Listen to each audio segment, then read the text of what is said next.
احمد رضا بریلوی پہلا مسلم سائنسدان جس نے 8 سال کی عمر میں پہلی کتاب بزبان عربی شرح ہدایت النحو لکھی، جو اس صدی کی سب سے بہترین IQ ظاہر کرتی ہے۔ احمد رضا بریلوی پہلا مسلم سائنسدان جس نے 30 سال کی عمر میں میڈیکل ایمرولوجی کے حوالے سے قرآنی آیات فی ظلمات ثلاث بیان کی، اور 30 سال ہی کی عمر میں میڈیکل فزیولوجی سے متعلق خوبصورت تحقیق انیق فرمائی جو جدید میڈیکل ریسرچ سے مطابقت رکھتی ہے۔ احمد رضا بریلوی پہلا مسلم سائنسدان جس نے 1896 میں بر صغیر پاک و ہند میں سب سے پہلے اپنی کتاب السمسام میں الٹرا ساؤنڈ مشین کا فارمولا نظریہ روشنی لائٹ تھیوری کی بیس پر پیش کر کے سائنسی دنیا میں سبقت حاصل کر لی۔ یہ بحث آج کل پائزو الیکٹرک فینومینن کہلاتی ہے۔ احمد رضا بریلوی پہلا مسلم سائنسدان جس نے سب سے پہلے 1896 میں اپنی کتاب السمسام میں ٹوپولوجی سے متعلق تھیوری پیش کی۔ بعد میں 1905 میں اپنی کتاب الدولۃ المکیہ میں گفتگو کر کے سبقت حاصل کر لی، جبکہ یہ علم پاک و ہند میں 1968 میں متعارف ہوا۔ احمد رضا بریلوی پہلا مسلم سائنسدان و طبیب جس نے جذام لیپروسی سے متعلق 1908 میں 32 صفحات پر مشتمل اپنی تصنیف الحق المجتلی تحریر فرما کر اسلامی نظریہ غیر متعدی نون کمیونیکیبل پیش کر کے اسلام کی برتری سپریمیسی آف اسلام کو ثابت کیا، جس کی تائید آج کی میڈیکل سائنس نے بھی کر دی۔ احمد رضا بریلوی پہلا مسلم سائنسدان و طبیب جس نے طاعون پلیگ بیماری سے متعلق اپنی تصنیف مقامع الحدید میں اسلامی تحقیق کی ایسی وضاحت فرمائی جسے میڈیکل سائنس خراج تحسین پیش کرتی ہے۔ احمد رضا بریلوی پہلا مسلم سائنسدان جس نے صوتیات ساؤنڈ سے متعلق ماڈرن کمیونیکیشن سسٹم کے بنیادی اصول پر فکری بحث کو تجربات سے ثابت کیا، اور 1909 میں اپنی تصنیف الکشف الشافیہ گرامو فون پر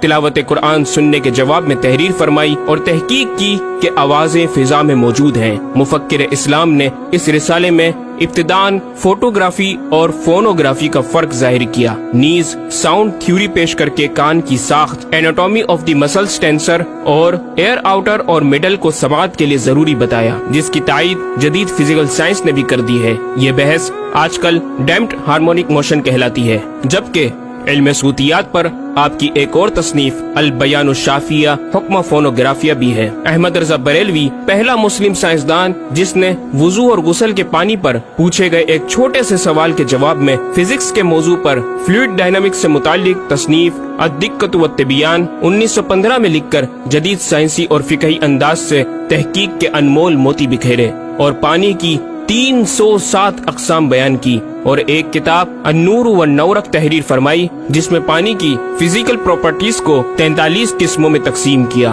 اس طرح پانی کی کل 350 اقسام کا بیان ہوا۔ یہ بیان صرف اعداد میں نہیں بلکہ ہر ایک قسم کا نام اور اس کا شرعی حکم بھی بیان فرما کر اور ان پر بحث کر کے ماہرین کو ورطۂ حیرت میں ڈال دیا۔ احمد رضا بریلوی پہلا مسلم سائنسدان جس نے 1335 ہجری میں منرل فزکس کے تحت تیمم کے مسائل پر مٹی اور پتھر اسٹونز کی تحقیق فرما کر ایک کتاب المطر السعید تصنیف فرمائی، جو کائنڈز آف منرلز پر تحقیق کرنے والوں کے لیے ایک بہترین گائیڈ ہے۔ امام نے اپنی اس کتاب میں زمین کی اجناس منرلز کی 311 اقسام گنوانے کے بعد لکھا، یہ 311 چیزوں کا بیان ہے۔ 181 سے تیمم جائز جن میں 74 منصوص اور 107 زیادات فقیر ہیں، اور 130 سے ناجائز جن میں 58 منصوص اور 72 زیادات فقیر۔ ایسا جامع بیان اس تحریر کے غیر میں نہ ملے گا، بلکہ زیادات درکنار اتنے منصوصات کا استخراج بھی سہل نہ ہو سکے گا۔ احمد رضا بریلوی پہلا مسلم سائنسدان جس نے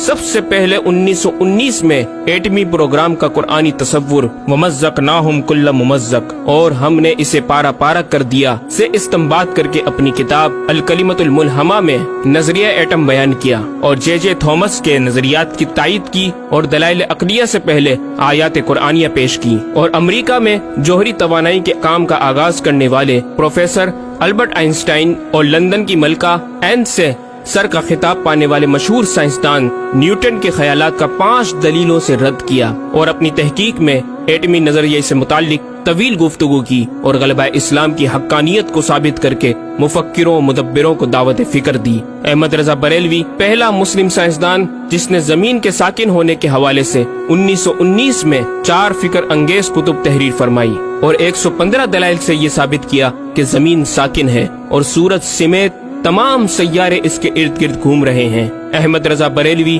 پہلا مسلم سائنسدان جس نے علم البحر اوشینوگرافی پر بھی قلم اٹھایا اور حرکت زمین کی تحقیق میں اپنے رسالے فوز مبین ہی میں ایک باب علم البحر کی ذیلی شاخ مد و جزر ٹائڈز جسے جوار بھاٹا بھی کہا جاتا ہے پر بحث و تحقیق کی۔ احمد رضا بریلوی پہلا مسلم سائنسدان جس نے 17 دسمبر 1919 کو دنیا میں ہونے والی ہولناکیوں کی دنیا بھر کے اخبارات میں پیشن گوئی کرنے والے فرانسسکو امریکہ کے ماہر ثواقب میٹرولوجسٹ پروفیسر البرٹ ایف پوٹا کا زبردست رد بلیغ اپنی کتاب الکلمۃ الملہمہ میں فرما کر ماہر علوم فلکیات ایسٹرولوجسٹ کی فہرست میں بھی اپنا نام لکھوا دیا۔ احمد رضا بریلوی پہلا مسلم سائنسدان جس نے زلزلے ارتھ کوئک پر آج سے 115 سال قبل 1327 ہجری میں تحقیق فرمائی۔ ایک نظریہ یہ تھا کہ زمین ایک گائے کی سینگ پر ہے اور وہ مچھلی پر کھڑی ہے، جب اس کا سینگ تھک جاتا تو وہ دوسرے پر بدل لیتی جس کے سبب زلزلہ پیدا ہوتا۔ بریلی کے مدبر اعلیٰ حضرت نے اس بات کو نہ صرف بے اصل قرار دیا بلکہ زلزلے پر مزید تحقیق اور دلائل دیے کہ اس کا اصلی باعث آدمیوں کے گناہ ہیں اور پیدا یوں ہوتا ہے۔ ایک پہاڑ زمین کو محیط ہے، اوشینک اینڈ کانٹیننٹل کرسٹ کی تہ ہے اور اس کے ریشے کرسٹ کی روٹس زمین کے اندر سب جگہ پھیلے ہوئے ہیں جیسے بڑے درخت کی جڑیں۔ جس زمین پر معاذ اللہ زلزلے کا حکم ہوتا ہے وہ پہاڑ اس جگہ کے ریشے روٹس کو جنبش دیتا ہے، زمین ہلنے لگتی ہے۔ مزید امام احمد رضا نے ارتھ کوئک انٹینسٹی آف میگنیٹیوڈ سے متعلق بھی گفتگو فرمائی۔ احمد رضا بریلوی پہلا مسلم سائنسدان جس نے اپنے فتاوی میں اوزان و پیمائش ویٹس اینڈ میجرمنٹس کے اسلامی نظام سسٹم کی روشنی میں بے شمار کیلکولیشن سے مسائل کے حل تلاش کیے اور زبردست ریاضیاتی تجزیوں کی بنیاد پر بریلی کے بوریا نشین کی تحقیقات اور مباحث بڑی محیر عقول ہیں۔ احمد رضا بریلوی پہلا مسلم سائنسدان جس نے ریاضی، میتھمیٹکس، الجبرا اور علم ہندسہ، جیومیٹری، علم مثلث، ارثمیٹکی، لوگرثم اور علم ہیت پر تقریباً 40 کتب تحریر فرمائی جو تخلیقی کاوشوں سے فکری زاویے بیان کر کے ماہرین کو دعوت تحقیق دے رہی ہیں۔ علم لوگرثم اور علم مثلث کروی، اسفیریکل ٹریگنومیٹری کے اصول و قواعد اور دلائل و براہین سے سمت قبلہ سے متعلق اپنے وقت میں پیش آنے والے مسائل پر ایک کتاب ہدایت المتعال اور کشف العلہ تحریر فرمائی اور تحقیق برجندی کی تائید کی اور جہت قبلہ پر لکھا کہ سوا گنتی کے 2-4 نادر مقاموں کے جو شاید آباد بھی نہ ہو بلکہ غالباً سمندر میں پڑے جن کا قبلہ نقطہ اعتدال ہو۔ بریلی کے ایک چھوٹے سے قصبے میں بیٹھا یہ مفکر و مدبر دنیا کے 2-4 مقامات کی طرف اشارہ کر رہا ہے جو مغربین یا مشرقین جہت قبلہ سے خارج ہیں۔ ان مقامات میں سے چند کو آج محققین نے جانا کہ وہ روس کا ایک دلدلی علاقہ، گرین لینڈ کی آخری جنوبی سرحد بحر ظلمات کی گہرائی، آسٹریلیا کے جنوبی جزیرے ہوبارٹ کا وہ سمندری علاقہ جسے برف کا سمندر کہا جاتا ہے، اور چوتھا ارجنٹینا کا وہ سمندری علاقہ جسے ڈریگ واٹر وے کا نام دیا گیا ہے۔ احمد رضا بریلوی پہلا مسلم سائنسدان جس نے علم توقید پر گرا قدر کام چھوڑا۔ اپنے وقت کے اس مجدد کو اس فن میں اس قدر کمال مہارت حاصل تھی کہ آپ اپنے ایجاد کردہ قواعد کے ذریعے یہ معلوم کر لیتے تھے کہ کس وقت آفتاب طلوع کرے گا اور کس وقت غروب۔ آپ کی فن توقید میں 19 کے قریب شاہکار کتابیں ملتی ہیں۔ احمد رضا بریلوی پہلا مسلم سائنسدان جس نے اس دور کے مطابق ایک عظیم اسلامی معاشی منصوبہ اور اقتصادیات پر کفل الفقیہ الفاہم اور تدبیر فلاح و نجات تحریر فرمائی اور مزید رسائل و نکات اکنامک کانسیپٹس کی تحریر کیے جو 100 سال بعد آج بھی اور آئندہ کئی صدیوں تک کارآمد ثابت ہو سکیں گے۔ احمد رضا بریلوی پہلا مسلم سائنسدان جس نے آج سے کئی سال قبل ایک جامع و پر اثر تعلیمی منصوبہ پیش کیا۔ آپ نے ایجوکیشن اینڈ ریسرچ سسٹم متعارف کروایا جس میں تعلیمی سسٹم پر آپ کا 10 نکاتی ایجنڈا آب زر سے لکھنے کے قابل ہے، ایک کاش کہ ہم تکمیل بھی کر دیں۔ احمد رضا بریلوی پہلا مسلم سائنسدان جس نے انعطاف نور، ریفلیکشن آف لائٹ کی تھیوری کی وضاحت پریکٹیکل کے ذریعے اس وقت فرمائی جب علی گڑھ یونیورسٹی کے وائس چانسلر جناب ڈاکٹر سر ضیاء الدین احمد نے امام کی چوکھٹ کو دستک دے کر دریافت کیا کہ حضور اس کا کیا سبب ہے کہ آفتاب حقیقتاً طلوع نہیں ہوا مگر ایسا معلوم ہوتا ہے کہ طلوع ہو گیا۔ محلہ سوداگران کی چھوٹی سی گلی میں رہائش پذیر دین کے اس امام نے ڈاکٹر سر ضیاء الدین کو انعطاف نور ریفلیکشن آف لائٹ کے تعلق سے پریکٹیکل و تجربہ کے ذریعے ایسی رہنمائی فرمائی کہ ڈاکٹر صاحب نے اس بات کا اعتراف کیا اور کہا کہ میرے سوال کا جواب بہت مشکل اور ناقابل حل تھا اور اس سلسلے میں جرمنی جانے والا تھا، لیکن آپ نے فی البدی حل کر دیا۔ صحیح معنوں میں یہ ہستی نوبل پرائز کی مستحق ہے۔ ہوا تھی گو تند و تیز لیکن چراغ اپنا جلا رہا تھا، وہ مرد درویش جس کو حق نے دیے تھے انداز خسروانہ۔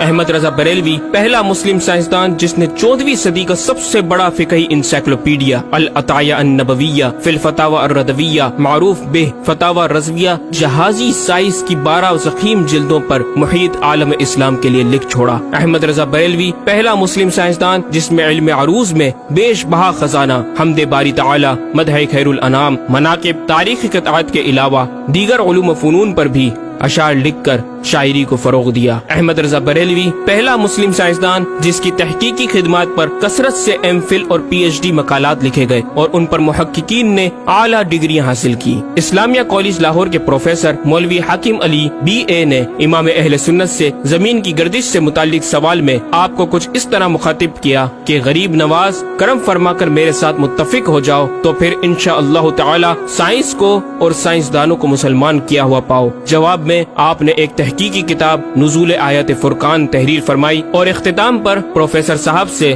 مخاطب ہو کر بڑی محبت سے دل پذیر اور ایمان افروز تعلیم تلقین فرمائی۔ فرماتے ہیں محب فقیر سائنس یوں مسلمان نہ ہوگی کہ اسلامی مسائل کو آیات و نصوص میں تعویلات دور اسکار کر کے سائنس کے مطابق کر لیا جائے۔ یوں تو معاذ اللہ اسلام نے سائنس قبول کی، نہ کہ سائنس نے اسلام۔ وہ مسلمان ہوگی تو یوں کہ جتنے اسلامی مسائل سے اسے خلاف ہے سب میں مسئلہ اسلامی کو روشن کیا جائے، دلائل سائنس کو مردود و پامال کر دیا جائے، جا بجا سائنس ہی کے اقوال سے اسلامی مسئلے کا اثبات ہو، یوں قابو میں آئے گی۔ اور یہ آپ جیسے فہیم سائنسدانوں کو بإذنہ تعالی دشوار نہیں۔ الغرض صرف یہ ایک احمد رضا ہی نہیں، مسلمانوں کی علمی خدمات کی ایک طویل داستان ہے جسے بیان کیا جائے تو کئی ضخیم کتابیں تیار ہو جائیں اور یہ ثابت کرنا آسان ہو جائے کہ آج سائنس کے جن نظریات کو اہل مغرب کی تحقیقات سمجھا جاتا ہے دراصل عہد قدیم کی کاوشوں کا نتیجہ ہے جو تمام ممالک اسلامیہ میں پھیلے ہوئے ہیں۔ خود اہل یورپ نے بھی اس حقیقت کا بارہا اعتراف بھی کیا۔ یہ الگ بات ہے کہ ہم مسلمان اپنے ورثے کو بلا بیٹھے اور اپنی ہی چیزوں کو دوسروں سے مستعار سمجھنے لگے۔ شاعر مشرق ڈاکٹر اقبال نے کس دکھ کے ساتھ اس طرف اشارہ کیا، مگر وہ علم کے موتی کتابیں اپنے آبا کی، جو دیکھیں ان کو یورپ میں تو دل ہوتا ہے سی پارا۔ ناظرین کرام، اس مکمل ڈاکیومنٹری گفتگو میں اعلیٰ حضرت امام اہل سنت مجدد دین و ملت کا اپنا لکھا ہوا یہ شعر آپ کی ذات و صفات کا احاطہ کرتا نظر آتا ہے کہ انہیں جانا انہیں مانا نہ رکھا غیر سے کام، انہیں جانا انہیں مانا نہ رکھا غیر سے کام، للہ الحمد میں دنیا سے مسلمان گیا۔